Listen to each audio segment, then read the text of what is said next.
Assalamualaikum warahmatullahi wabarakatuh. Perkenalkan nama saya Zuli Arifin, prodi Ilmu Komputer dengan NIM 232100032. Di sini saya akan mempresentasikan tugas rekayasa perangkat lunak mengenai Scrum. Pengertian Scrum. Scrum adalah sebuah kerangka kerja framework yang digunakan dalam pengembangan produk, terutama perangkat lunak. Dengan pendekatan Agile, Scrum membantu tim bekerja secara kolaboratif untuk mencapai tujuan melalui interaksi yang disebut sprint. Setiap sprint biasanya berlangsung 1 hingga 4 minggu, di mana tim mengerjakan dan menyelesaikan bagian tertentu dari produk. Sejarah Scrum. Sejarah Scrum berawal dari kebutuhan untuk menciptakan pendekatan baru dalam pengembangan perangkat lunak yang lebih adaptif dan cepat menanggapi perubahan. Berikut adalah beberapa tonggak penting dalam perkembangan Scrum. Pada tahun 1986, artikel The New Product Development Game oleh Takeuchi dan Nonaka yang menjadi inspirasi Scrum. Pada tahun 1993, Jeff Sutherland mulai menerapkan Scrum di Eisel Corporation. Pada tahun 1995, Ken Schwaber dan Jeff Sutherland mempresentasikan Scrum di konferensi OOPSLA atau Object Oriented Programming System Language dan Application. Pada tahun 2001, Angel Manifesto diterbitkan dan Scrum diakui sebagai bagian dari metode Angel. Pada tahun 2002, Scrum Guide pertama kali diterbitkan. Pada tahun 2010, popularitas Scrum meningkat dan mulai diadopsi di industri di luar perkembangan perangkat lunak.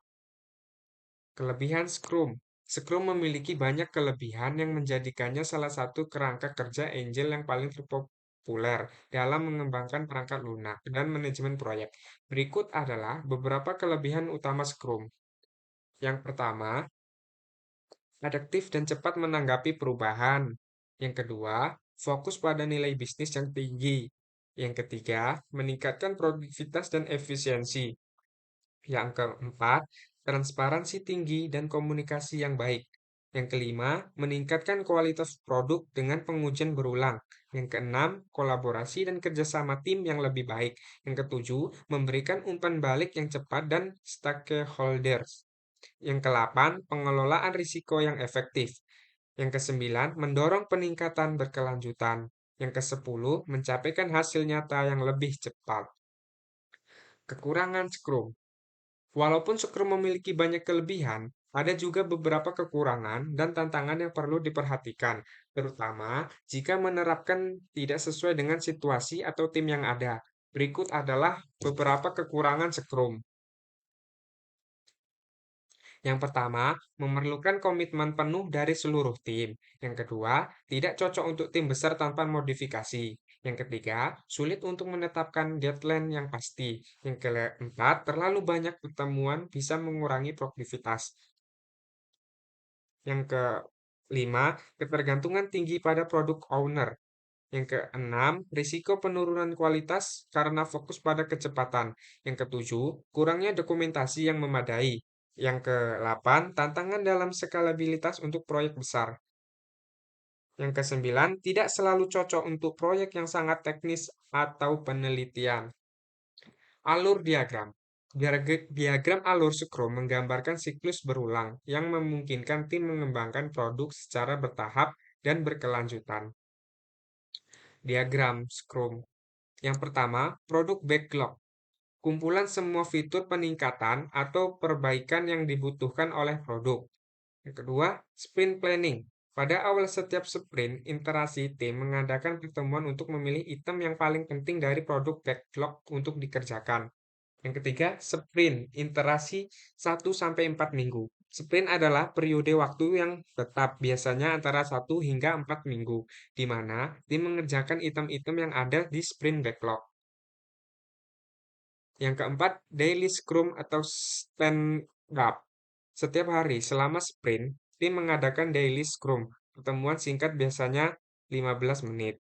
Yang kelima, increment. Setelah sprint selesai, tim menghasilkan sebuah instrumen atau peningkatan produk, yaitu bagian dari produk yang biasa digunakan dan diuji. Yang keenam, sprint review.